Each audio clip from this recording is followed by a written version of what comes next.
Olá, seja bem-vindo e bem-vinda. Está no ar mais uma edição do Mulheres na Alesp. Por aqui damos voz à trajetória e aos projetos das parlamentares paulistas.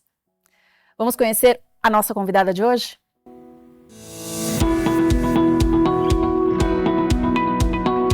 Representante de Indaiatuba na Alesp, ela nasceu em 1955 em São Paulo.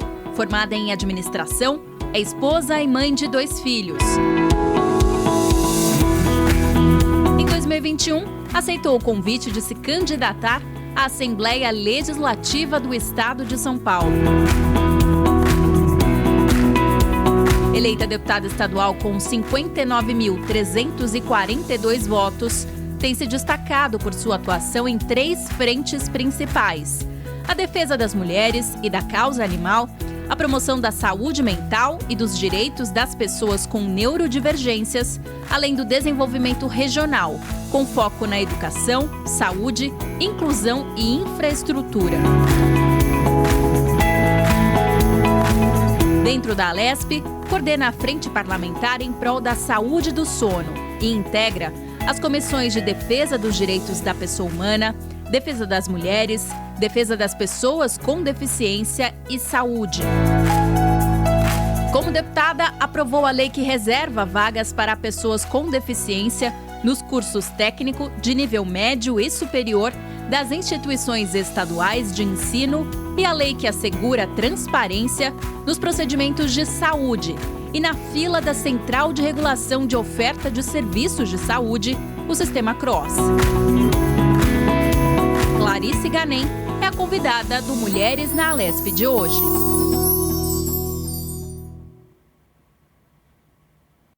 Deputada, seja muito bem-vinda. Muito obrigada pela sua presença aqui.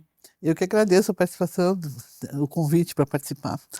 A ideia é a gente falar dos seus projetos, das suas iniciativas. Queria começar pelo começo, né? Como é que surge esse convite e essa possibilidade de você, que antes acompanhava seu filho, o deputado hoje federal Bruno Ganem, foi deputado aqui na casa, e assumir um mandato, assumir a responsabilidade de se tornar uma deputada estadual. Como é que isso surge? Como é que você tem aprimorado o seu mandato desde então? Nossa, foi assim, eu apoiei o Bruno desde que ele foi candidato a primeira vez a vereador, acho que em 2007, né? E eu sempre trabalhei ao lado dele, nos bastidores, né? Trabalhando nas campanhas, prestação de contas, tudo que se faz numa campanha, né? Entregar os O corpo a corpo, né? corpo a corpo. E eu gostava muito.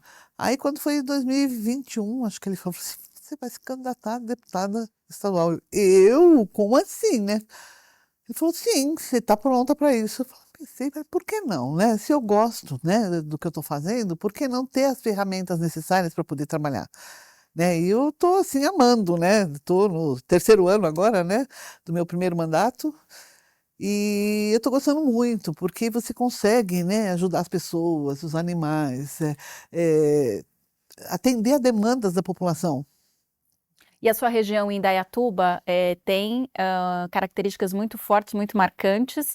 E como é que a senhora observa a possibilidade de ter um representante, né, dessa região aqui na Alesp e dar voz, né, para as demandas que as pessoas têm lá, mas que muitas vezes não conseguem chegar aqui até a capital, São Paulo? Ah, sim, eu tenho gabinete estendido lá, né? As pessoas me procuram lá e aqui também, né? Aqui toda semana eu recebo pessoas de várias cidades, né? São 645 cidades. Eu tive votos em quase todas, eu acho, não me lembro, teve algumas que eu não tive, acho que 8 eu não tive, o resto todas eu tive, né?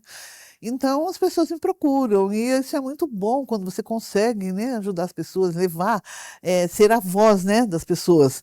Então eles veem, eu até brinco, às vezes eu vou num secretário, vou no governador, eu falo: eu trouxe minha lâmpada mágica, vou fazer meus 3 pedidos. Porque o que me pedem eu vou pedir, né? Uhum. E o que mais as pessoas pedem, deputada, quando elas Nossa, visitam? bom, eles pedem emenda, aí a primeira coisa que eles pedem é emenda para as suas causas, né? Para o autismo, para a causa animal, para as prefeituras, para a saúde, principalmente, também, né? E eles vêm pedir para que a gente possa interferir de alguma maneira, né, com o governo estadual, para poder ajudar as cidades, né? Tantas necessidades, tantas demandas, e a gente na medida do possível, a gente consegue ajudar, né? Se a gente conseguir destrinchar, principalmente a causa animal e a saúde, é o que mais chega para a senhora? Ai, não só, viu? A do autismo é muitos pedidos, sabe? Porque a saúde pública não consegue absorver, né?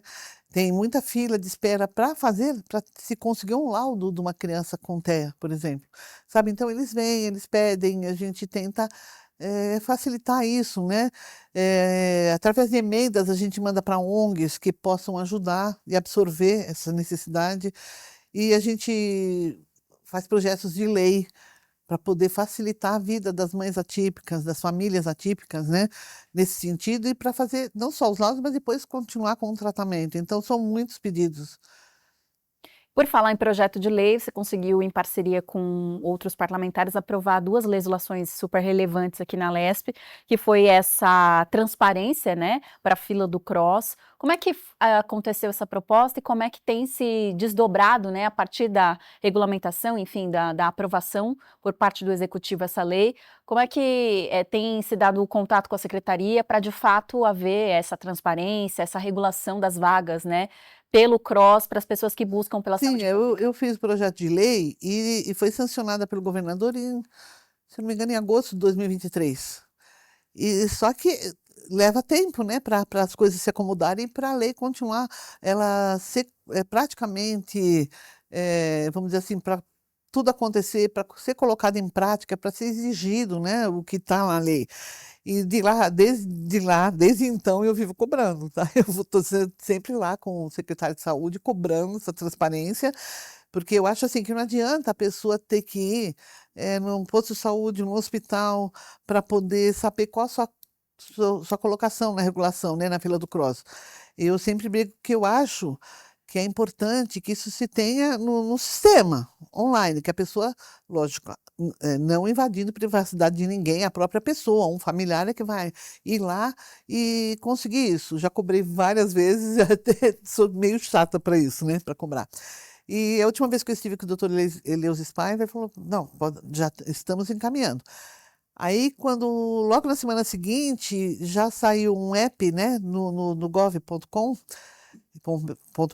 que você consegue acessar e ver a sua regulação na oncologia. Na oncologia já a pessoa entra e já consegue ver qual a sua colocação. E os outros casos, né, de tratamentos de saúde já estão sendo providenciados para poder se ver nesse app, né, através do celular, a pessoa já sabe a sua colocação. E isso é importante porque a gente sabe que tem Muito, a lei dos 30 dias, né, que é uma lei muito nacional importante. que garante ali que a pessoa tenha acesso ao tratamento, o início principalmente do tratamento, né, assim que diagnosticado para o câncer, e muitas vezes os pacientes têm dificuldade de acessar o tratamento, né, Sim, deputada? Acho que esse é um eu, dos eu, eu, gargalos também da saúde, né? eu briguei muito por isso, porque a gente ouve casos, as pessoas que nos procuram, né, que essa pessoa está lá na fila do CROSS, né?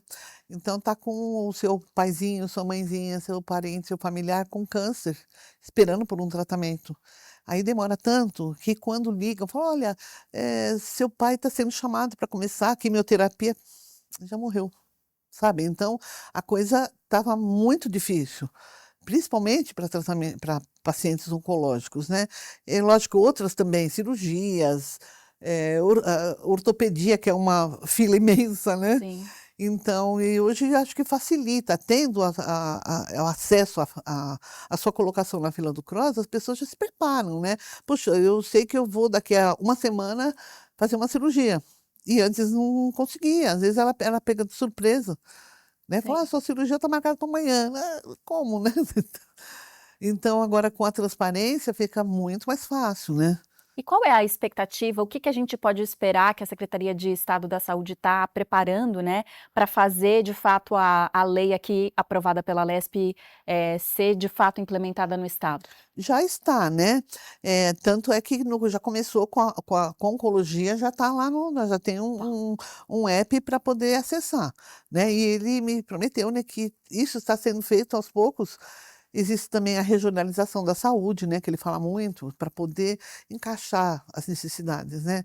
Porque às vezes a pessoa mora numa cidade e lá tem ela tem como fazer um tratamento normal, mas se ela tem uma especialidade que não tem lá, na região, vai ser indicada. Né? Que nem, por exemplo, na região de Campinas, tem a Unicamp, tem CAISM, que trata da mulher, que tem o gastrocentro, então é encaminhado. Então, essa regionalização ajuda nisso, né? E para poder. Eu acho até que diminui a fila, porque ela não é que diminui a fila, mas ela desenrosca, vamos dizer assim, né? Sim.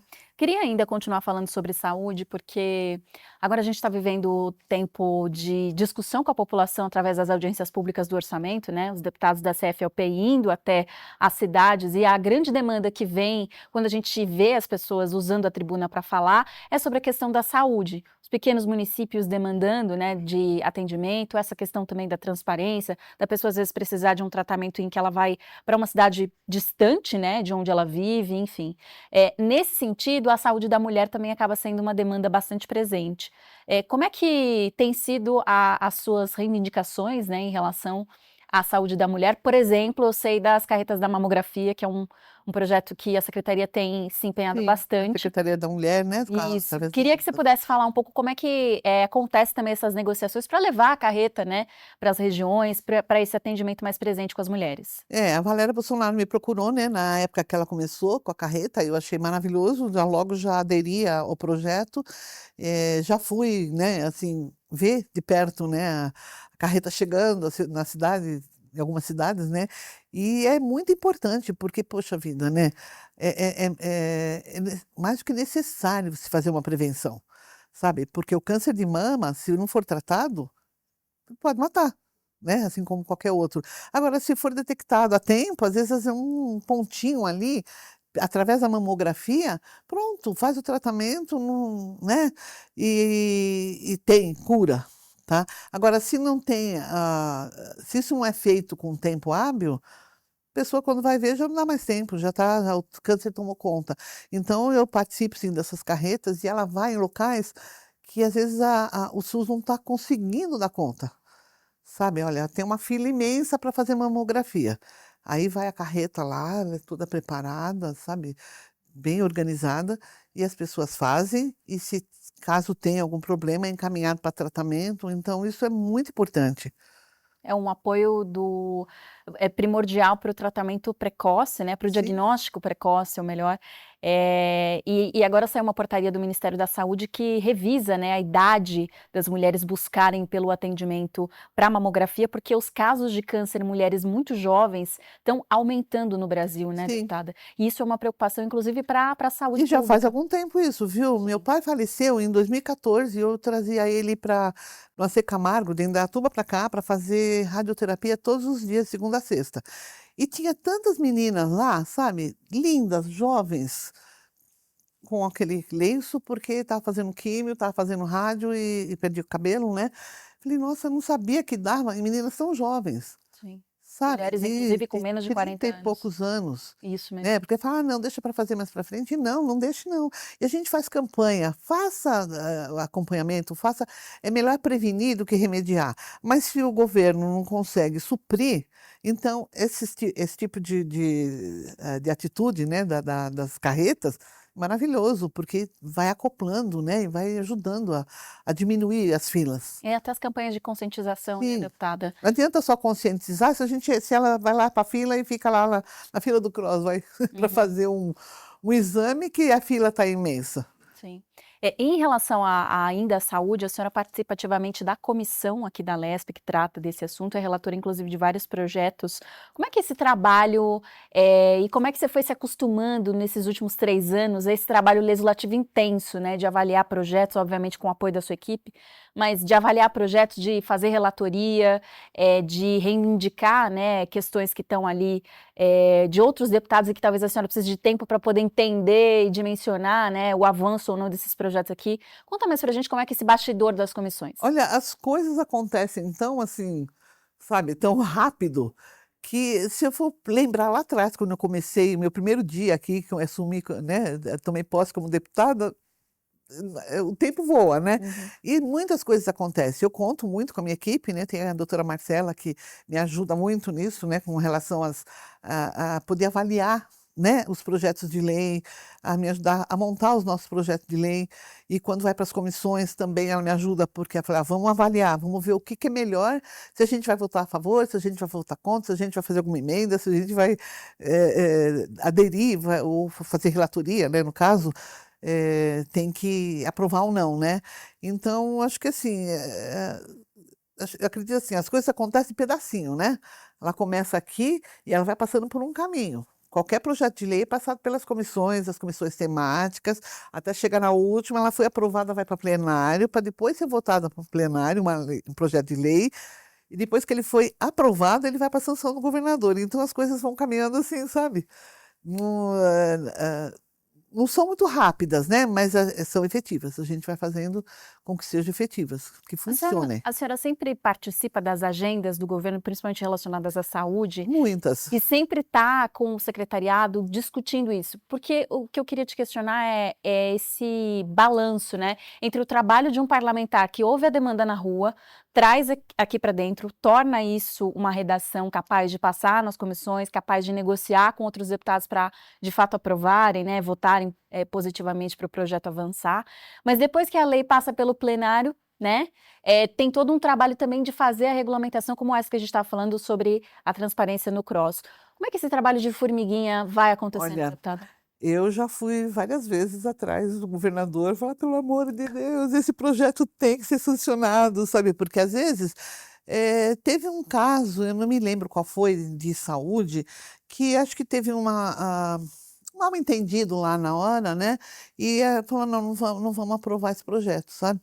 Aí eu falei, não, não é assim. Então, você tem que ir atrás, sabe? Eu vou cobrar, falar assim, não, olha, esse projeto, e normalmente o Tarcísio, ele é muito bom nesse sentido, ele é muito humano, sabe? Então, quando eu levo um projeto assim, ele fala, não, fica tranquila, porque eu também gosto desse projeto, vai ser sancionado sim, sabe? Então, a gente vai atrás, né?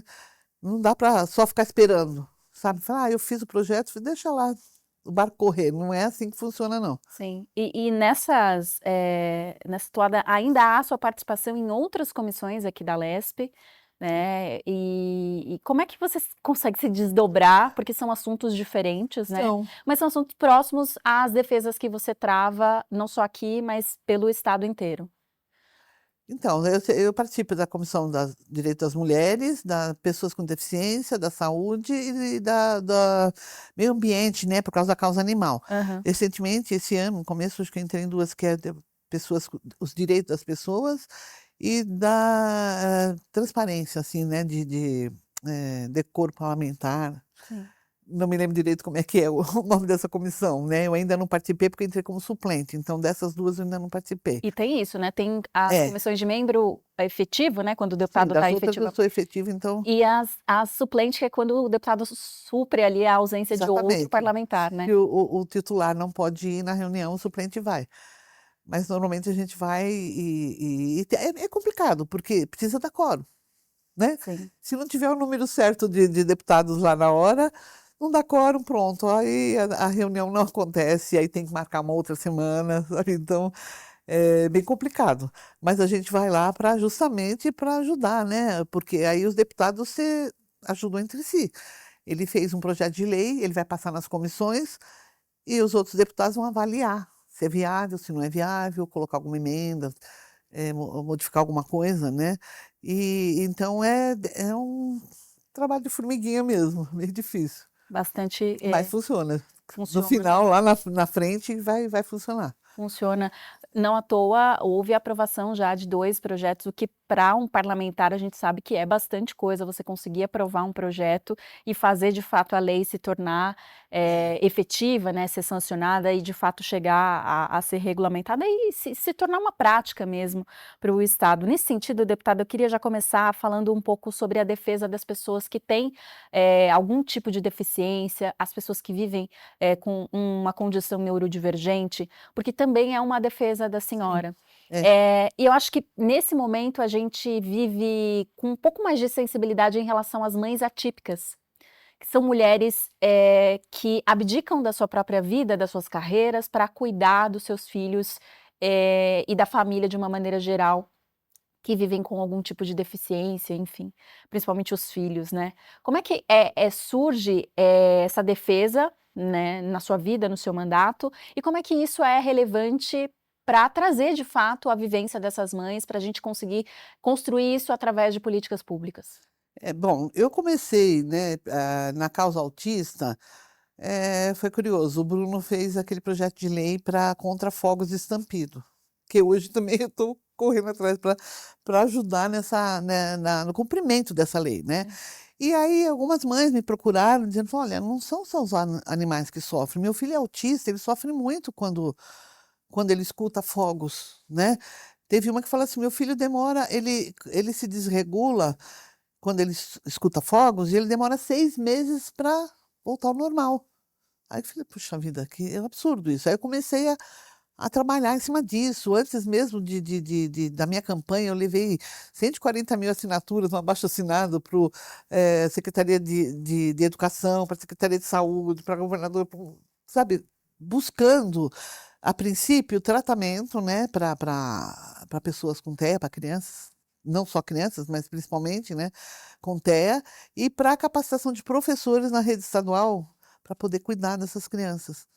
Porque os professores, eles aprendem a dar aula, mas é difícil, assim, hoje já está começando, né? Mas, assim, como lidar com um aluno autista numa sala que já tem mais 35 alunos, e como que ele socializa aquela criança junto com os outros? Não é uma criança doente, é uma criança que está no espectro. É diferente, mas ela precisa se socializar. E se o professor não estiver preparado, acontece, assim, desastres, sabe? A gente vê casos aí de até vídeos horríveis, né, de professor agredindo uma criança autista. Então eu comecei a trabalhar com isso, pedindo isso, né? E aí, recentemente, eu fui conversar com os reitores da Unicamp, da USP, da Unesp, até a Unifesp entrou também, para solicitar a eles que se colocassem na grade curricular dos cursos de graduação, que forma professores em qualquer área, matérias específicas para cuidar com TEA. E eles gostaram da sugestão. E já a partir desse semestre aqui já está começando a colocar isso, sabe? Demora um pouco, né? Quando a gente, para uma decisão dessa, não é do dia para o outro, mas já está começando. E eu acho que é muito interessante isso. Aí o professor já sai formado e tranquilo para poder dar sua aula. Se tiver um aluno neurodivergente, um aluno com TEA, seja qual for, né? Ou um deficiente, ele vai saber como tratar, porque ele foi preparado para isso, enquanto que até agora não era. Tá? E a gente vê muitas reclamações, que os professores também são vítimas disso, de não terem aquele apoio, né? Aquele suporte e o preparo para cuidar. Mas isso já está mudando. E felizmente hoje eu vejo, né? Quando eu comecei há 3 anos atrás, né? Não se falava muito em autismo. Sabe? Hoje não, as pessoas estão tomando mais consciência, consciência de ter respeito, de ter empatia, de poder ajudar, né? As mães atípicas, por exemplo, a gente fala, né? Vamos cuidar de quem cuida também, porque há casos de suicídios de mães que não aguentam, porque os pais, né? Infelizmente, a maioria dos pais, quando descobrem que o filho está no espectro, ele vai embora e larga a mãe sozinha. Ela tem que se virar para criar o filho, às vezes tem outros filhos, para manter a casa, sabe? Então é muito difícil. Então a gente precisa dar muito apoio para essas mães. Com certeza. Deputada, a gente vai continuar falando desse e de outros assuntos depois do intervalo, porque agora o Mulheres na Lespe faz uma pausa, a gente volta já já.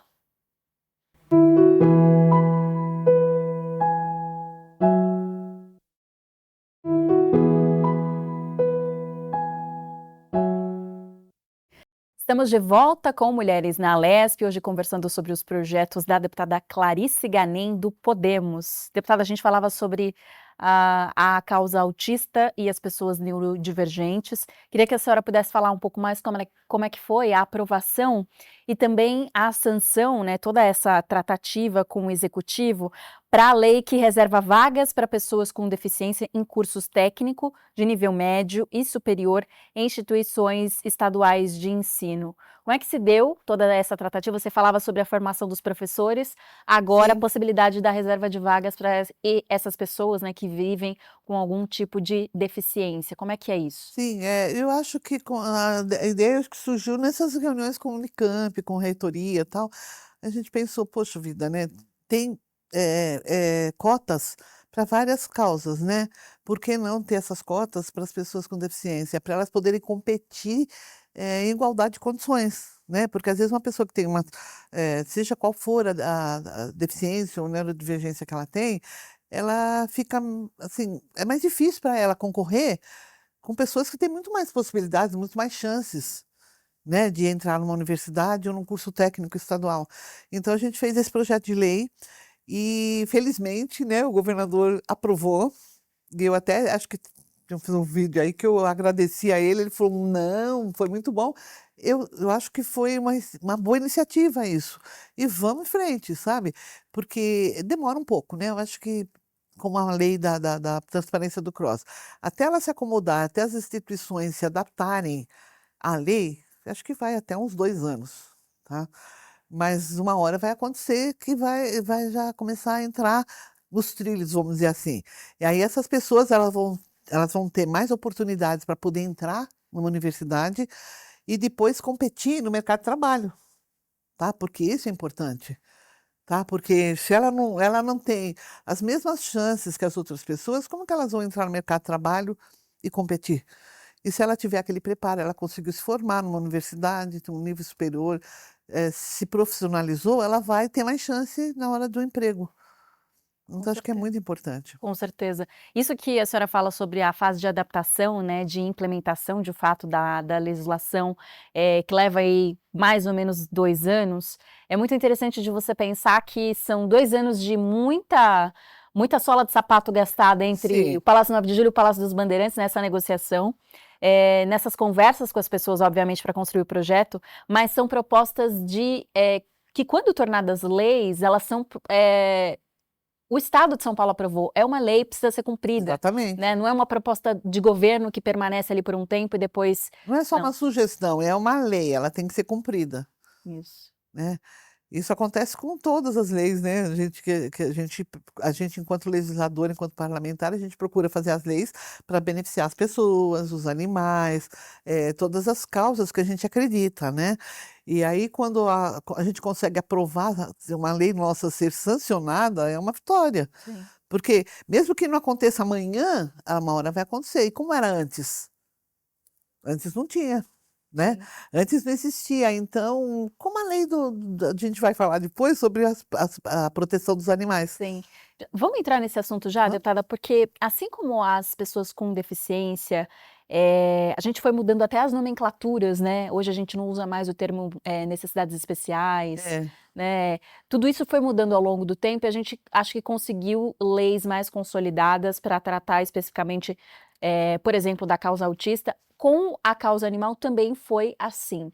Acho que lá no passado os primeiros deputados que vinham com essa causa, causava certa estranheza, né, de outros deputados, de outros parlamentares, enfim, como assim está defendendo a causa animal, defendendo o meio ambiente, né. A senhora lidou em algum momento com a estranheza ou já entrou num cenário em que as pessoas já têm um olhar um pouco não, mais até afetuoso? hoje tem gente que fala que posta coisas, né, nas redes sociais pra gente, fala: "Pô, tá preocupado com o bicho?" E as pessoas: "Não, a gente tá preocupado com o bicho e as pessoas." Os bichos também né, como eu vou dizer assim, também são gente, são seres que são, muitos pets hoje eles fazem parte da família, eles têm que ser cuidados. E aqueles que estão na rua abandonado? Sabe, então, as coisas têm que ir acontecendo, não é a gente não pode ser, parlamentar de uma causa única, sabe. Eu entrei com a causa animal e o autismo, hoje eu nem sei mais, é tanta coisa, é saúde, educação, é infraestrutura, é tudo que as pessoas nos procuram para pedir, a gente vai atrás, tá. E a causa animal é uma coisa, assim, é muito importante, sabe. A gente vê hoje gente que famílias que não têm filhos, mas têm seus pets que são tratados como filhos. E tem aqueles que, infelizmente, são abandonados nas ruas. Não são animais de rua, são animais que são abandonados nas ruas. E eu e o meu filho Bruno, a gente trabalha muito com castrações, tá? Então a gente manda emendas para ONGs que vão para poder contratar um castramóvel, ir nas cidades e castrar. Porque imagina uma cadela que está na rua e dá cria. Dali a 6, 7 meses, os filhotes que estão lá vão começar a dar cria também. Então isso vai aumentando o abandono, aumentando os maus tratos. E se você castra, é um ato de amor castrar, sabe? Evita doenças, né, pro animal que é castrado. Ele tem uma qualidade de vida melhor e vai evitar, né, os maus tratos, abandono, que eles ficam por aí perambulando, sabe? A gente sente, né, até uma dor quando você vê um animalzinho atrás de uma lata de lixo para achar uma comida, né? Você e o Bruno têm essa defesa, e vão sempre em locais em que muitas vezes canis, locais onde as pessoas estão, aprisionando ali animais, e vocês se deparam com situações de muito sofrimento, a gente Sim. vê nas redes sociais. Mas eu queria saber de você em casa, você tem animalzinho? Como é que é isso, deputada? Hoje não. Hoje Hoje eu tô não. sem. Já eu tive muitos. Os meus dois últimos, um morreu com 20, quase 20 anos, o outro era um Fox Paulistinha. E o Akita, né, que era o Spike, com 13 anos e meio. É, quase juntos os dois, né? Assim. E aí eu sofri demais quando o último foi, né? Eu ainda tentei pegar um que apareceu lá em casa, mas como eu venho muito para cá, eu fico fora, eu moro sozinha, falei, como que eu vou deixar um bichinho? Eu vou fazer maus tratos, né? Sim. Do bichinho, se eu deixar em casa. Então eu cuido dos outros, tenho sobrinhos, netos, cachorro, tudo que eu cuido, mas assim, deixar um preso na minha casa sozinho, isso eu não tenho coragem. É um ato de responsabilidade também, E né? não é sempre que dá para você levar, né? Eu Sim. vou pegar e vou trazer para cá para a Palestra, então não dá para levar em todo lugar. Então, hoje, temporariamente, eu estou sem. Se eu tiver condições assim de poder cuidar melhor, com certeza eu terei, porque eu amo pet, né? Agora, deputada, dessas andanças pelo estado, a senhora se recorda de alguma das cenas mais chocantes, assim, para você, de maus tratos de animais? E o que que a gente pode mudar nesse jogo, não só com leis, mas também com mais sensibilidade das pessoas em não abandonar, em castrar, em ter as atitudes, obviamente, de cuidado, né, que protejam os gatos, os cachorros, enfim, todo tipo de animal doméstico? Olha, tem muitos casos assim, teve um que nesse eu não aguentei, eu caí no choro. A gente foi fazer um resgate, eu não tenho certeza se foi na periferia de Campinas ou Jundiaí, não me lembro direito. Tinha um morador de rua, ele morava num terreno ali, sabe? Ele e uma companheira. E tinha uma pitbull preta, grandona, e dois filhotes, um pretinho e um preto e branco. Ele matou com uma martelada na cabeça o filhote pretinho. Quando eu vi ele ali do lado da árvore ali, eu não aguentei, sabe? Eu caí no choro. Aí nós pegamos, levamos a mãe para uma ONG que é parceira nossa, aí em Itatiba. Ela foi super bem cuidada, depois foi adotada. E o filhotinho estava assim, ele babava, ele vomitava, porque ele agrediu os dois, né? Um conseguiu não morrer. Nós levamos ele para São Pedro, num veterinário que era parceiro nosso lá. E ele estava hipotérmico, foi colocado numa mantinha, sabe? Foi tratado, ficou bem e foi adotado. Então, aí quando acontece isso, a gente fica feliz. Mas quando eu vi aquele lá, sabe? Tem outros casos, sabe? Nem gosto muito de me lembrar, mas a gente já viu cada uma, assim, sabe? De situação de maus tratos, assim, terríveis. Sabe? Eu falo, não é possível que isso seja um ser humano. Porque a gente tem aquela a teoria do link, do elo, né? Quem maltrata um animal, maltrata um idoso, um deficiente, uma mulher, sabe? Ele vai procurar maltratar quem é mais fraco que ele. Ele não vai encarar alguém que é do tamanho dele ou forte como ele. Ele vai nos seres mais, sensíveis, né? E mais indefesos. Então, quando a gente vê uma pessoa que maltrata um animal, fala, boa coisa não é. Sabe? E a gente já levou em resgates que a gente já foi, que a gente já levou o cara preso. Só que assim, é uma lei que já existe, prisão para maus tratos, mas ainda é muito frágil, sabe? Ele vai preso, dali a 2 dias ele sai, sabe? Fica ali, fica lá algumas horas, é pouco ele sai. E aí ele vai pegar outro animal e vai maltratar de novo. Então, isso a gente briga, sabe? Quando a gente fala assim, denuncie. Se você vê o animal sendo maltratado, denuncie, não se cale. É a mesma coisa da mulher, né? Você fala assim, poxa, briga de marido e mulher, não se mete a colher? Se mete sim. Porque se você vê que a sua vizinha está apanhando do marido e você não denunciar, você está sendo cúmplice. E às vezes acontece um assassinato e você está ali quieto. Então, tem que denunciar sim, sabe? Existem delegacias eletrônicas para isso. Às vezes a pessoa não precisa nem se identificar, mas ela denuncia para acabar com maus tratos, né? Então, eu acho que é muito importante isso, que a sociedade se participe disso, sabe? Para a gente proteger os animais, proteger as pessoas. E ter a possibilidade de ONGs parceiras, pessoas que Sim. dedicam sua vida para cuidar, né, Sim, a desses gente animais abandonados. envia emendas, né, parlamentares para essas ONGs, para elas poderem se manter, né, e também para a gente conseguir, às vezes, uma vaga para levar um que a gente resgatou, porque se a gente resgata todo dia, né, todo dia tem, não dá para a gente levar tudo para casa, né? Então a gente precisa ter onde colocar, e a gente tem que dar apoio para essas ONGs. Essas ONGs, elas absorvem um papel governamental. Porque as prefeituras nem sempre têm uma zoonose, e quando tem, às vezes não é uma coisa, como é que eu vou dizer, Não há infraestrutura, né? boa. Não tem infraestrutura. Ficar lá os bichinhos numa gaiola, não dá, né? Você vê o cachorro lá numa gaiola, não. Não. Quando é ONG assim, a gente nem vai, sabe? E prefeituras que têm uma zoonose e o bichinho ficar ali preso daquele jeito, não, o animal não pode ficar correntado, não pode ficar preso. Ele tem que ter liberdade, tem que ter espaço para andar, para correr e não escapar. Que nem a gente fala gato. Gato escapa para a rua. Se você tem gato, tela a sua casa, não deixa ele escapar, não, porque ele pode dar uma voltinha e morrer. E a castração também é E castra fundamental. ele, né? Porque se ele está castrado, é mais difícil dele escapar, né?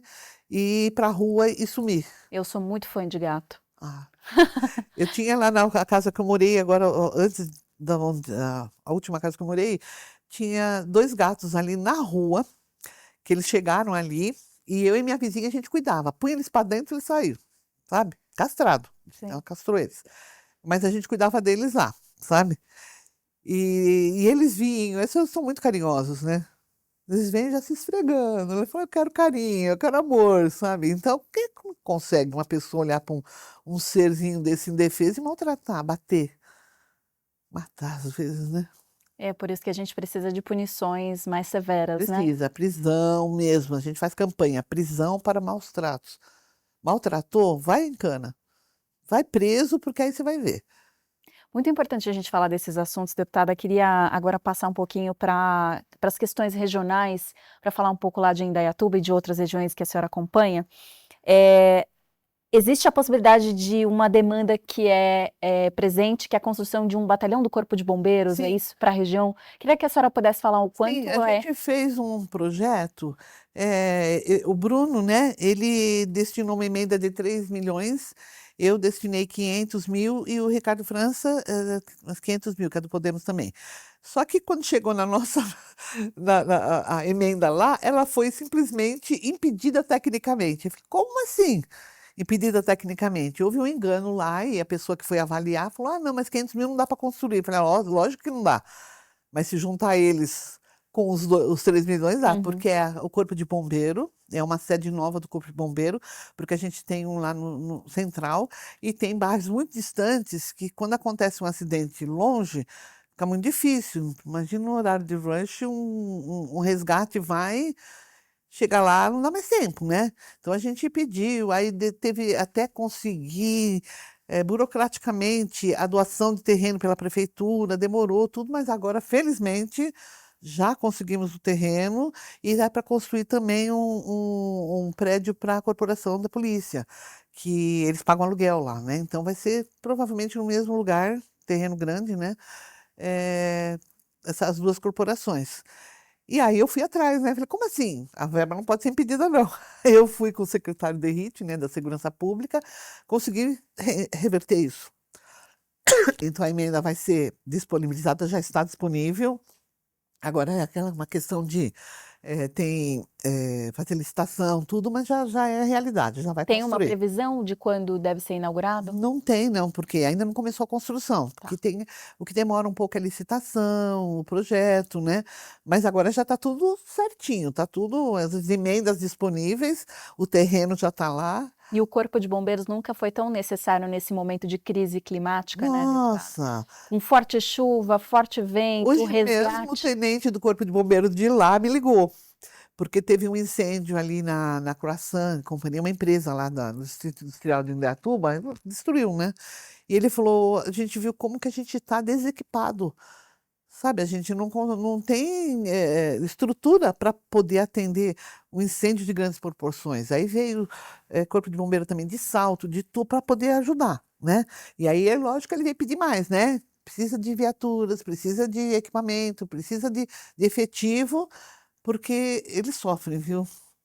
Eles, inclusive, foi que me pediram algumas providências com relação à rodovia ali, SP-75, Sim. né, Santos Dumont, que ali é terrível. Acontece acidente assim quase todos os dias da Para quem não semana. conhece, como é que é essa rodovia? Ela liga de onde a onde, deputada? Então, ela atravessa Indaiatuba, tá? Tem uma parte de Indaiatuba que fica para o lado de baixo ou a maior parte para o lado de cima. Aí tem uma rodoviária nova que foi feita ali, só que ali também é um trevo bem difícil, eu falo que é o trânsito da Índia, né? Porque você chega ali e você não sabe de quem é preferencial. Que precisa, desculpa, ser tomada uma atitude, um farol, uma rotatória. Farol não sei se dá, porque é um trecho que não é só municipal. Uhum. Pertence a Colinas, Artesp e a prefeitura. E há uma incidência de acidentes? Muito. Pelo menos uns 3 por semana. Mortes, assim, várias, sabe? Muitos. E a gente já foi na TESP, já fui desde 2023, fui novamente semana passada, para poder ver se eles conseguem viabilizar essa segurança. E o pessoal do Corpo de Bombeiro falou, poxa, não tem guarda-reio, guarda-corpo, não sei, aquele que divide a estrada? Tem muitos trechos lá que não tem. O que acontece? Um carro daqui, ele atravessa o canteiro e vai para outro lado e bate de frente no outro. E até uma travessia de pedestres também é Pedestre, perigosa, né, numa rodovia. animais também, que às vezes atravessam a pista, são Uhum. atropelados, sabe? Então, tem muitas providências que precisam, né, ser tomadas ali para a segurança da população, sabe? Então, as pessoas já ficam com medo, eu já pedi, sabe? É necessário colocar mais uma pista, né? Porque só tem duas, né? Precisa colocar mais uma, pelo menos nos trechos de mais trânsito, de mais aclives, né? Nossa, são muitas coisas que precisam ser feitas ali. A gente já levou um relatório bem completo, bem robusto, né, para a Artesp. TESP, Uhum. e eles concluíram, né, que a gente está certo, né, que realmente precisa ser feita alguma coisa. Então, estão se estudando propostas, né, do que fazer ali, porque realmente não dá para a gente aguentar a população morrendo ali, sabe? Horário de pico, fica um trânsito infernal, sabe? Não se pode ter aquele trânsito todo, mas tem. E os acidentes são os piores, né? Deputada, qual é a sua expectativa para a continuidade do seu mandato? O que vem por aí de novidade? Se tem algum projeto que você quer lançar e quer contar em primeira mão para a gente? Ah, bom, eu espero que seja só meu primeiro mandato, né? Eu tenho esperança de conseguir me reeleger. Tem um projeto novo que eu fiz aqui, uma propositura, né, de eu pedir uma sala lilás, um espaço lilás que para as mulheres deputadas que estão aqui e já acho que as que estiveram, todas as mulheres deputadas que já tiveram. Já isso tem em Brasília e tem agora recentemente na Câmara Municipal aqui de São Paulo montaram essa sala com as deputadas lá, sabe? Acho que pô, a gente está brigando, né? As mulheres são uma minoria. Então a gente trabalha tanto, né, para conseguir se colocar, né, não só no mercado de trabalho, mas na política, então acho que é justo. E acho que mais 31 deputados já aderiram como coautoria do meu projeto. E essa sala seria uma sala para representar as mulheres que já foram As deputadas? mulheres que já foram deputadas, as que são hoje, as que serão no futuro, né? Uma sala das mulheres. Uhum. Sabe, com as fotos, né, com os nomes eu não sei, ainda precisa definir o local, né, isso é com a presidência da casa que pode definir, mas ainda vai para as comissões, depois se for aprovado em 2 comissões, né, da CCJR, acho que é a de finanças também, e depois já vai para plenário. Se for votado, ganhamos uma sala para as mulheres aí, a E, representatividade, né? com certeza. E vai ser algo que vai ultrapassar os anos. A gente vai E ver vai ficar a eterno, representação né? de vocês lá emoldurada, né? Hoje acho que a gente tem, eu não tenho certeza, mas acho que hoje nós temos o maior número de deputados que já teve até hoje, Sim. né? Antes era sempre minoria, hoje ainda é, vai, 30%, né? Menos de 30%, mas já foi bem menos, né? Então tá na hora da gente brigar aí, né? Que a gente costuma dizer, né? Que lugar de mulher é onde ela quiser, não é no fogão, na pia, é onde ela quiser. Se ela pode competir no mercado de trabalho, ela pode competir na política também. E a mulher também tem uma vantagem, não estou querendo desmerecer os rapazes, lógico, né? Eles são todos também muito dedicados. Mas a gente tem mais sensibilidade, né? Juntando com o que a gente pensa, a sensibilidade de mãe, de vó, sabe, de esposa. Eu acho que isso ajuda bastante, né, para a mulher entrar para a política. Junto, eu acho que junto, sabe, as mulheres e os homens podem fazer um grande trabalho. Não segregar, né, ou um ou outro, não, os dois. Deputada Clarice Ganem, do Podemos, muito obrigada pela sua presença. Foi um prazer conversar com você. Eu que agradeço o convite.